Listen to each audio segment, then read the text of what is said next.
암송 구절 안에 이렇게 누구누구가 등장을 합니까?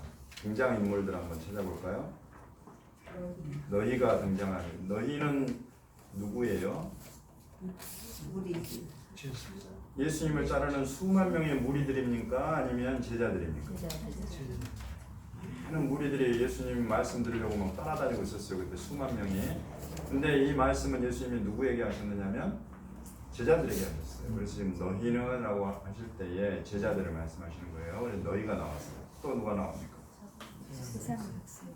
너희와 동의어로 나오는 거? 적은 무리. 예, 그래서 수만 명 막 이렇게 와 해가지고 따르는 그런 사람들이 아니라 적은 무리예요. 적은 무리, 예수님의 제자는 적은 무리다 이렇게 나와요. 적은. 또 누가 나옵니까? 세상 백성들이 나와요. 네, 세상 백성들은 무엇과 대조되는 거예요?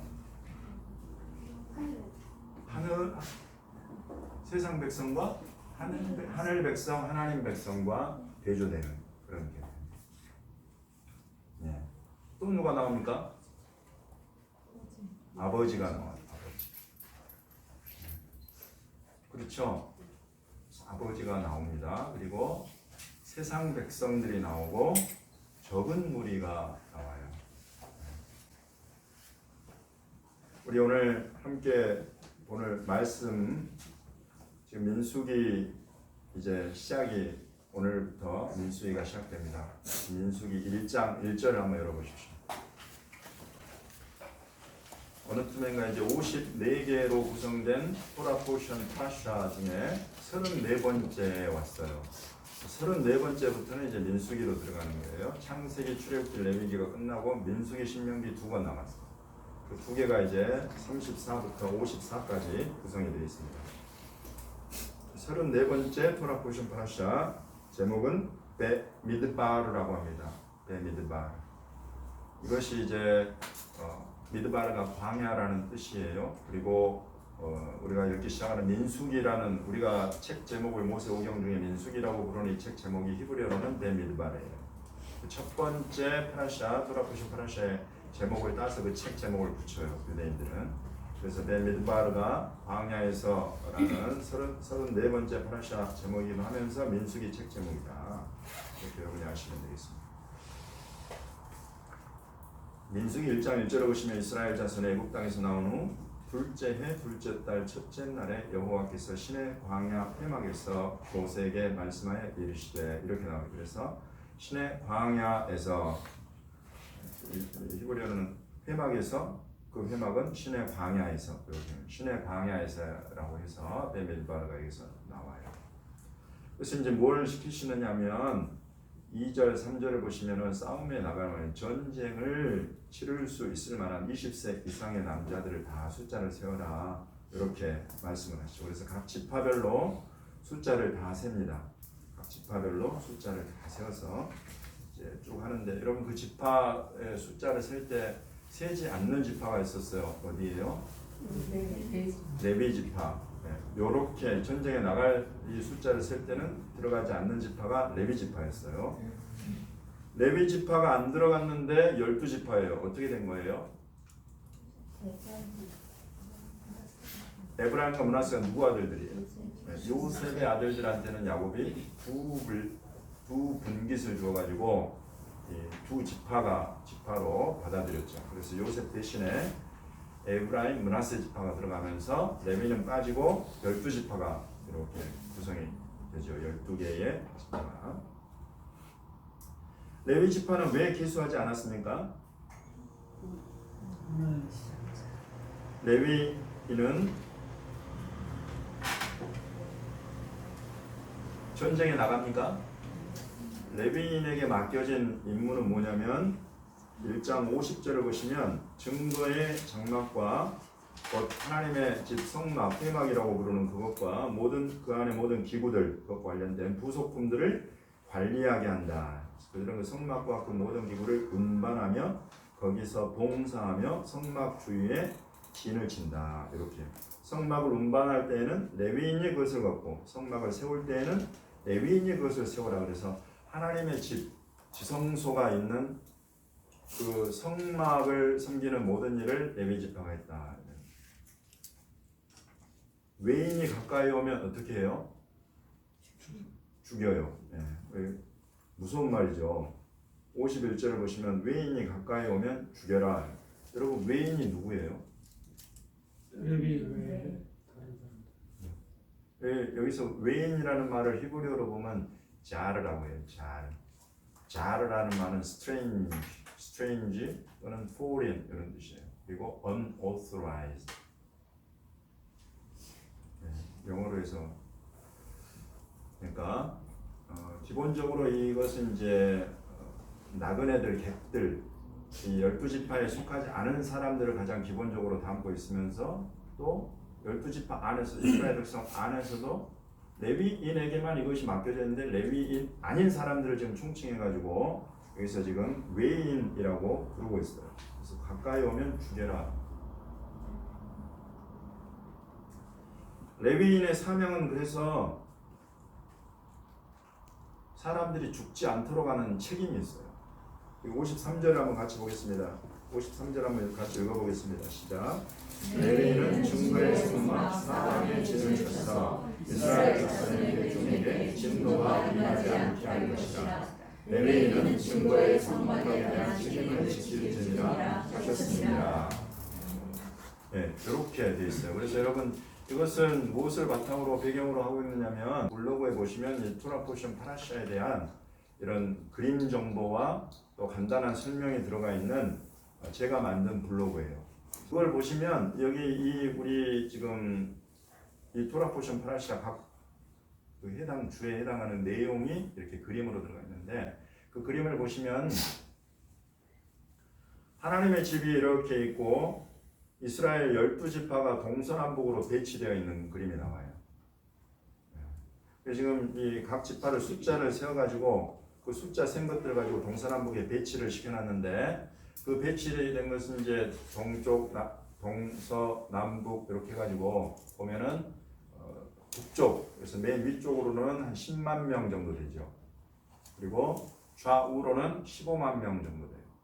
맨 아래쪽, 동쪽으로는 제가 이쪽을 북쪽이라고 했나요? 서쪽으로 10만 정도, 좌우, 남북으로 15만 정도, 그리고 맨 아래 동쪽으로는 18만 명이 배치가 됐어요. 그래서 이렇게 숫자로 보면은 이렇게 가지고 보면 거기 그림에 있지만은 십자가 형태, 성막을 딱 중심으로 해가지고 위에 좀 짧고 아래 길고 좌우로는 같고 그래서 십자가 형태로 그렇게 보여져 있는데. 그 안에 성막이 있고 그 성막 주변으로는 이제 이스라엘 12지파와 그 사이에다가 성막과 일반 이스라엘 백성들 사이에 레위인들이 고핫, 무라리, 게르손 이 세 레위지파의 세 아들들이 각각의 이렇게 위치를 맡아서 하고 동쪽 맨 아래쪽으로는 58만 명 있는 그쪽으로는 모세와 아론과 아론의 아들들 이렇게 네 파트로 구성이 되어 있습니다. 그래서 지금 이 말씀이 그걸 배경으로 하고 있는 거예요. 이스라엘 자손들이라 할지라도 하나님의 집 성막을 만약에 그냥 무단으로 드나든다 할지 이렇게 되면 죽는다 이거예요. 왜 죽어요?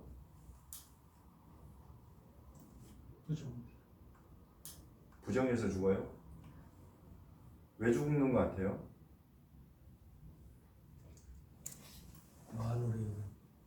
만월이 여기서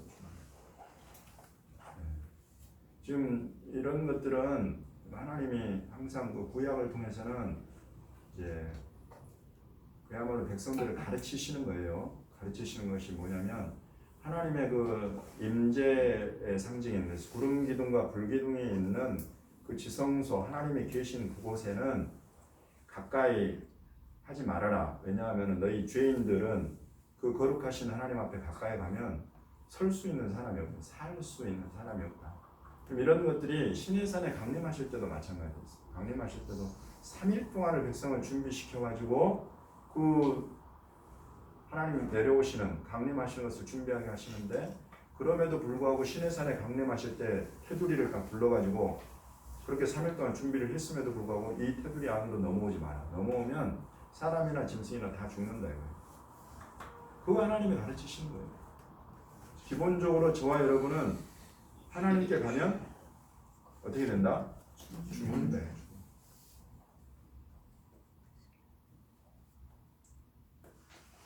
예, 그것을 지금 가르치고 있고 죽지 않도록 그래서 지금 레위인을 그 성막 사방에다가 배치를 했다. 레위인의 책임은 그래서 이스라엘 백성들로 하여금 죽지 않도록 하는 책임이 있다 이것입니다.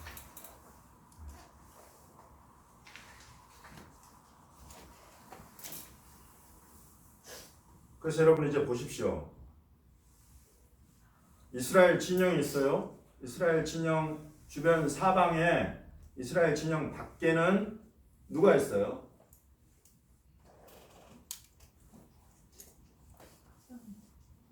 세상 백성들이 하나님의 백성, 하나님과 아무 상관없는 백성들이 살아. 그렇죠? 거기에서 이제 하나님의 진영 안으로 들어오면 하나님의 백성들이 살아요. 그 하나님의 백성들임에도 불구하고 하나님이 계신 곳으로 가까이 갈 수가 없고 그 사이에 레위인들이 살아요. 레위인들이 이렇게 살아요. 그럼 이제 거기에서 레위인들은 자유롭게 성막을 드나들 수 있느냐?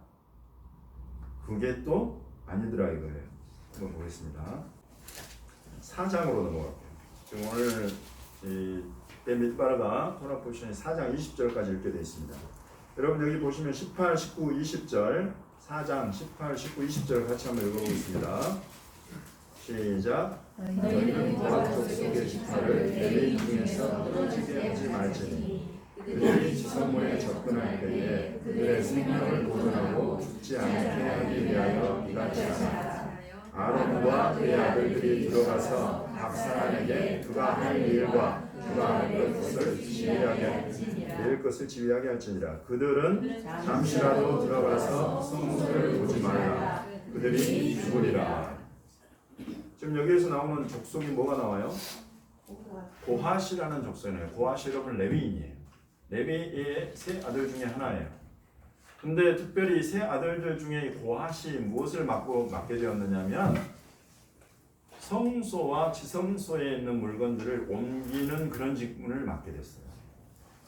그러면 이 사람들이 그걸 옮기기 위해서 성소에 들어가서 떡상, 메노라 이런 것들을 자기들이 다 이렇게 챙겨가지고 나와서 운반할 것이냐, 지성소에 들어가가지고 거기에 있는 법궤, 언약궤와 언약궤 위에 속죄소, 그룹들 이런 것들을 자기들이 다 들어가서 할 것이냐? 그렇게 하면 죽는다 이거. 그렇게 하면 죽는다. 그래서 이 고핫 자손들의 생명을 보존해야 되는 죽지 않도록 하는 사명이 누구에게 주어지느냐면 아론과 그의 아들들에게 주어져요. 그래서 아론과 그의 아들들이 성소와 지성소에 들어가 가지고 다 준비를 해. 다 들어가서 옮길 수 있도록 다 준비를 하고 보자기까지 다 덮고 다 준비가 되면 그거를 옮기기만 하라는 거예요. 고핫 자손은. 만약에 이거 그렇지 않고 들어가서 지성소가 어떻게 생겼나 이렇게 본다. 저 호기심으로.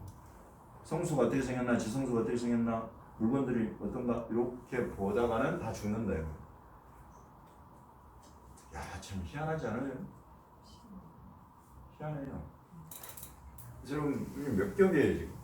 맨 밖에는 하나님과 상관없는 백성들이 사는 곳이 있어요. 그곳에서 하나님의 백성들이 사는 진영이 있어요. 그 안에서 이스라엘 백성 12지파들이 있고 레위인들이 또 이렇게 모여 살아요. 그리고 레위인 안에 성소, 지성소가 있어요. 그런데 거기에 레위인들도 마음대로 들어가거나 보지를 못해요.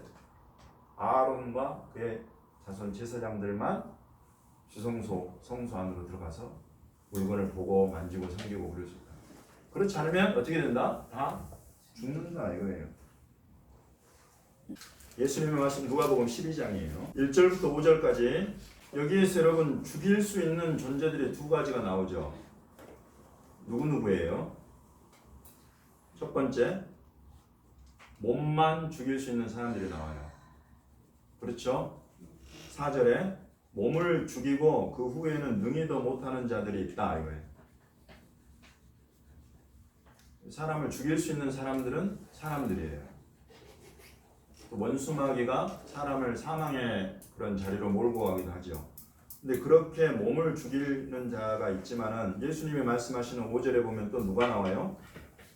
몸을 죽인 후에 지옥에 던져 넣는 권세 있는 자가 나와요. 누굽니까? 하나님. 저와 여러분에게 있어서는 호칭이 하나님 말고 또 뭐가 있어요? 아버지. 우리 아버지가, 저와 여러분의 아버지는 죽인 후에 지옥에 던져 넣는 권세가 있는 분이라는 거죠. 아멘입니까? 우리 아버지가 그런 권세가 있어요. 또 여기에 지금 어떤 등장인물들이 나오는가 한번 보십시오. 여러분 여기 누구누구 나와요? 1절을 보시면 수만 명의 무리가 나와요. 수만 명의 무리가 나와요. 이 사람들이 지금 누구 따라다니고 있는 거예요? 예수님 따라다니고 있어요. 예수님 따라다니는 수만 명의 무리가 당시에 있었어요. 근데 지금 예수님이 먼저 누구에게 말씀하신다? 제자들한테 먼저 말씀하신다.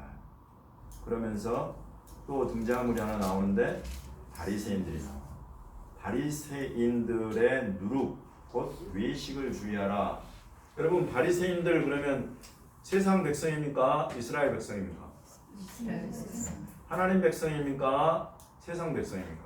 하나님 백성. 예, 그래요. 하나님의 백성인데 지금 여기에서 예수님의 말씀 안에는 좋은 뜻으로 나와요? 나쁜 뜻으로 나와요? 나쁜 뜻으로 나와요. 그런 사람들이 있다 이것입니다. 그러면서 이 사람들이 왜 예수님께 경계의 대상이 되느냐면 외식한다 이거예요. 예, 바깥 외자에다가 꾸밀 식자죠. 겉을 꾸미는 사람들이다 이것입니다. 겉을 왜 꾸며요? 속을 감추기 위해서 꾸며요. 속에 있는 것을 감추려고 겉을 꾸미게 되어 있습니다. 이 사람들이 바리새인들이 겉을 뭘로 꾸몄어요?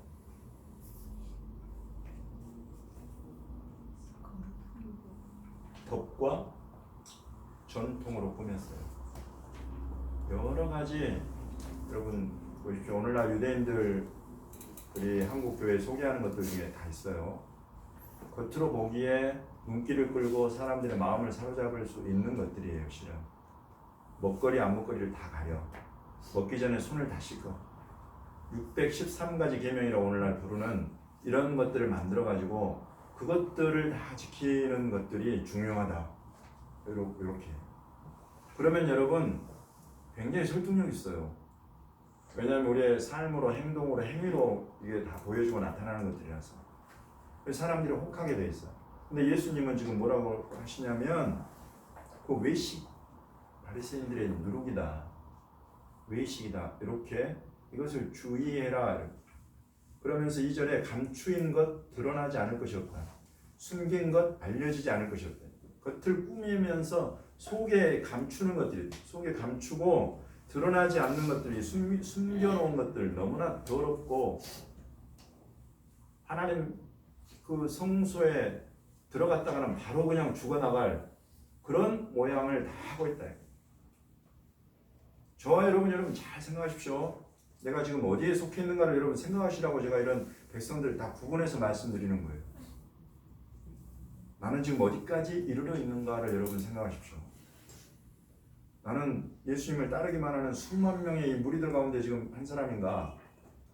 아니면 나는 법과 전통을 중시하면서 겉으로는 이 교회가 나에게 요구하는 것들을 다 해. 근데 속에는 보이지 않는 것들, 감추인 것들, 드러나지 않는 것들 속에는 너무나 하나님 앞에 부끄러운 것들이 있는 그런 모습인가? 바리새인들인가? 아니면 예수님이 가까이 딱 불러 앉혀놓고 정말로 중요한 말씀들을 들려주시는 그런 제자들인가? 여러분이 나뉘어요. 나는 하나님과 상관없는 세상 저 바깥에 사는 사람인가? 이스라엘 진영 안에 들어와 있는 이스라엘 12지파 안에 있는 하나님의 백성인가? 백성들 안에서도 나는 레위인으로 백성들이 죽어나가는 것들을 그렇지 못 하나님께 대해서 잘못해가지고 죽어나가지 않도록 그런 책임 있는 레위인인가? 또 그 레위인 중에 고앗 자손들을 죽어나가지 않도록 하는 모세와 아론과 같은 그런 제사장의 역할을 지금 내가 하고 있는 거야. 나는 지금 어디에 속해 있는가 여러분 보시라요.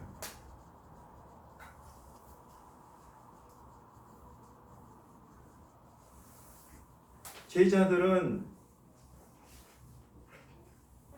특징이 당시 예수님의 제자들은 힘이 없어요. 세력이 없어요. 세력은 누구한테 있냐면 바리새인들한테 있어요. 바리새인들은 당시에 성전 중심으로 해가지고 자기들의 종교 이 시스템을 딱 갖추고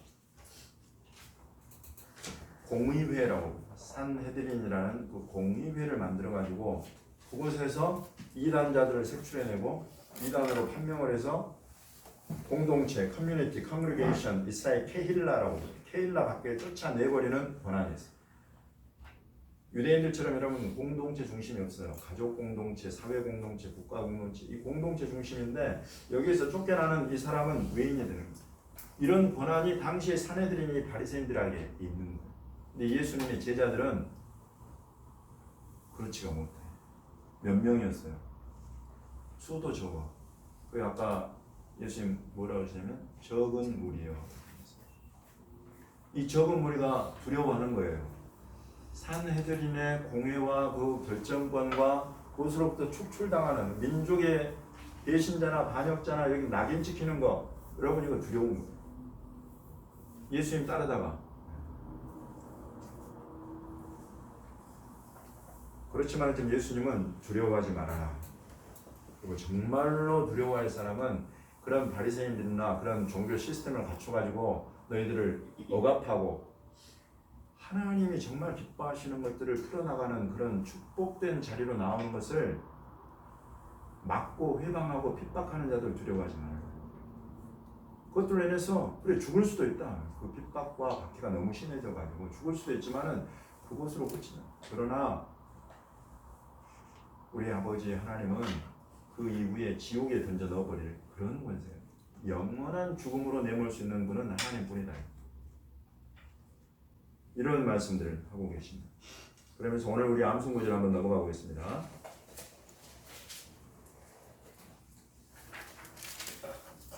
자, 우리 예수님 이제 예루살렘이 회복되면서 이런 일들이 시작되는 것을 보거든. 너희 머리를 들라. 너희 성량이 가깝다. 하나님 나라가 가깝다. 여러분도 다 머리를 드십시오. 다 머리를 드시고 오늘 암송 구절을 같이 한번 저와 함께 머릿속에 생각을 하시면서 한번 예수님이 지금 내 귀에 나를 제자로 생각하고 이 말씀을 하시는가? 아니면 나는 여전히 수많은 무리들 가운데에 예수님의 말씀을 받고 감당하기 어려운 사람으로 예수님께 나는 그렇게 분류되고 있을까? 나는 정말로 예수님께 어떤 사람인가? 여러분 이걸 한번 생각하면서 이 말씀을 한번 예수님의 말씀에 귀 기울여 보겠습니다. 같이 한번 암송해 보겠습니다. 시작. 너희는 무엇을 먹을까? 무엇을 마실까 하여 구하지 말며 근심하지도 말라. 이런 것은 세상 백성들이 구하는 것입니다. 너희 아버지께서는 이런 것이 너희에게 있어야 할 것을 아시느냐. 다만 너희는 그의 나라를 구하라. 그리하면 이 모든 이런 것들을 너희에게 더하시리라. 적은 무리여 두려워 말라. 너희 아버지께서 그 나라를 너희에게 주시기를 기뻐하시느니라. 아멘.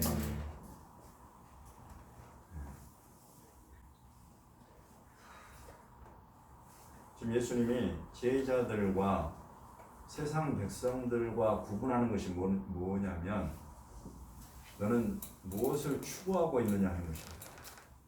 여기서 구하다 이 말은 막 이게 달라 이런 뜻이 아니에요. 추구하는 것을 말하는 거죠. 무엇을 최고의 가치에 놓고 살아가고 있느냐. 최고의 가치에 뭘 놓은 사람은 그거를 향해서 계속 달려가고 추구하게 되어 있어요. 결국 세상 백성들이 추구하는 것은 뭐냐면 먹고 마시는 것이다. 그런 것들을 추구하고 사는 사람들은 세상 백성이다.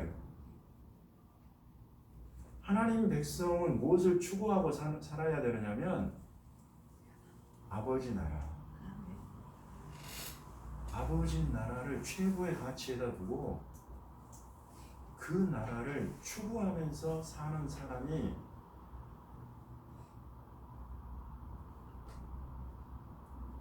하나님 백성이다. 하나님의 나라는 이상한 나라예요. 먹는 것과 마시는 것이 아니다. 하나님의 나라는 뭐가 하나님 나라입니까? 성령 안에서 의와 기쁨과 평강이다. 이것이 하나님 나라다. 이것을 추구하면서 살고 있냐? 하나님의 나라는 성령 안에서 의와 희락과 평강이다. 이걸 이 성령을 놓쳐버린다든지 성령이 내게 가르치시는 의와 평강과 희락을 깨뜨리면서까지 내가 먹고 마시는 것을 추구하고 있다. 그러면 여러분 하나님과 상관이 없는 거예요. 하나님 나라 백성으로 인정이 안 되는 거예요.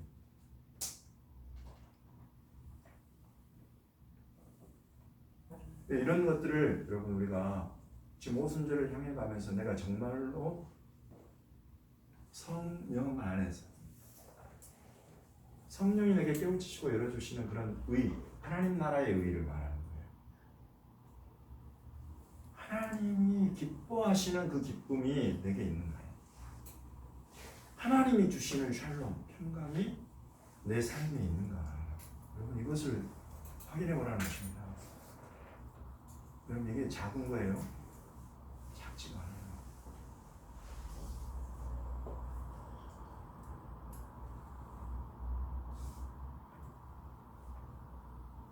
예수님의 이 말씀을 여러분 이 말씀으로 우리의 생각과 인격과 기질과 성품 모든 것을 다 예수님의 이 말씀이 재조정하는 사람이 되어야 돼요. 그 사람이 예수님의 제자예요. 그 사람이 적은 무리에 속하는 거예요. 나는 이렇게 생겼다. 나는 이렇게 그냥 살겠다. 여러분 예수님과 무슨 상관이 있어요? 이런 사람이. 예수님이 하신 말씀이 이렇기 때문에 그 말씀이 쉬워요? 가벼워요? 그렇지 않아요.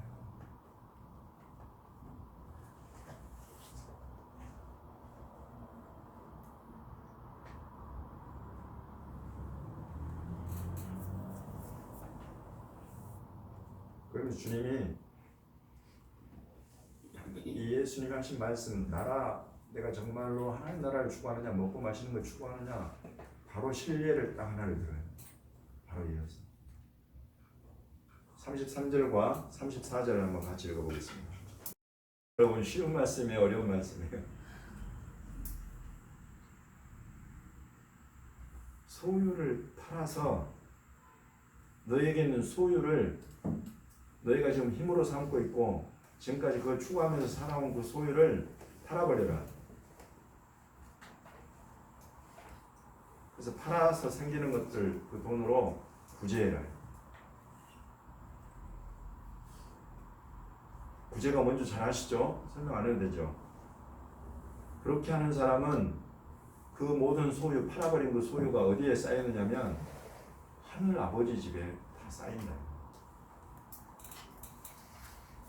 극단적인 예를 하나 드시죠.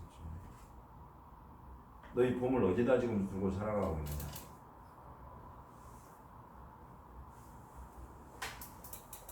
여러분 모든 핑계거리가 다 생각날 거예요. 내가 내 소유를 지켜야만 되는. 예수님의 말씀은 가차 없어요. 너희 보물 있는 곳에 너희 마음도 있다. 내가 너희 마음을 어떻게 달아보느냐면 너희 보물을 어디다 두는지를 보고 내가 달아본다. 그럼 이게 예수님이 하나님이 아니셔서 이런 말씀하시는 거예요? 저와 여러분을 위해서 이런 말씀하시는 거예요. 나는 안다. 그렇지만 너희가 너희 스스로를 알아볼 수 있는 방법은 너희가 보물을 어디다 두는지를 보면 알 수 있다. 확인해라. 네가 정말로 그냥 많은 무리에 섞여서 나를 따르는 정도인지 아니면 예수님이 이 말씀을 하시기에, 이 말씀을 들려주시기에 적절한 그런 적응 무리를, 그런 제자의 삶을 내가 지금 살고 있는지. 요즘 시대는 제가 보니까 별로 제자가 되고 싶어 하지 않는 시대예요. 아유, 그냥 제자는 목사님만 하세요. 저는 그냥